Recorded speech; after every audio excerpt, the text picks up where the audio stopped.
Hello guys, তো এখন বাজে প্রায় রাত্রির 11:10 বা 15 হবে। আর এখন আমি রাত্রির 11টার সময় ক্যামেরা অন করে তোমাদের সঙ্গে বক বক করতে বসে গেছি।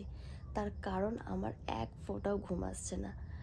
রাত্রির 11টা বেজে গেছে, বাট ঘুমের কোনো ছাপ আমার চোখের মধ্যে এই মুহূর্তে নেই। তার কারণ তোমাদের একটু বলি। আমি না তোমাদের প্রচুর কমেন্ট পড়ছিলাম, তো কমেন্টগুলো দেখে আমার আগের দিনগুলো মানে ভীষণভাবে মনে পড়ে যাচ্ছে। যে আগের লাইফটা কেমন ছিল, এখনকার লাইফটা কেমন হয়ে গেছে, মানে টোটালি চেঞ্জ।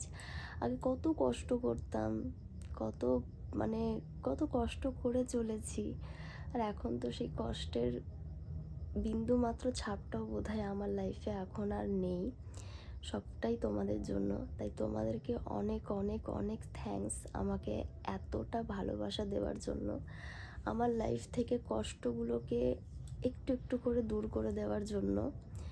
মানে হ্যাঁ, এখনও কষ্ট হয়, কিন্তু এই কষ্টের কাছে সেই কষ্টটা অত্যন্ত নিম্ন, ছোট মানে কি বলবো, অনেকটাই কষ্ট কমেছে আমার আগের থেকে।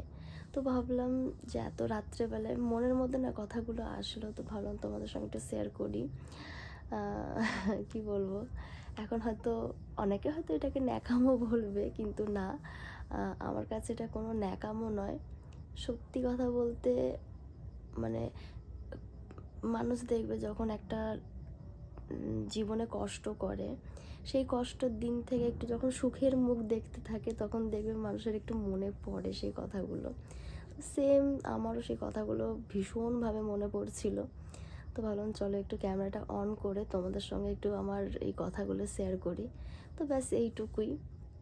দেখি যদি পারি তো ভিডিওটা আপলোড করে রেখে দিচ্ছি। আপলোড করার পরের কথা মনে হয় করেই দেবো আপলোড। যাই হোক, তোমরা কে কে আমার মতো জেগে রয়েছে অবশ্যই কিন্তু জানাবে। আর তোমরা যেভাবে আমাকে ভালোবাসা দাও, যেভাবে আমাকে ভালোবাসো, প্লিজ এর থেকে আরও একটু বেশি ভালোবাসার চেষ্টা করো। মানে আমি না তোমাদের ভালোবাসা নেওয়ার জন্য অপেক্ষা করে বসে থাকি।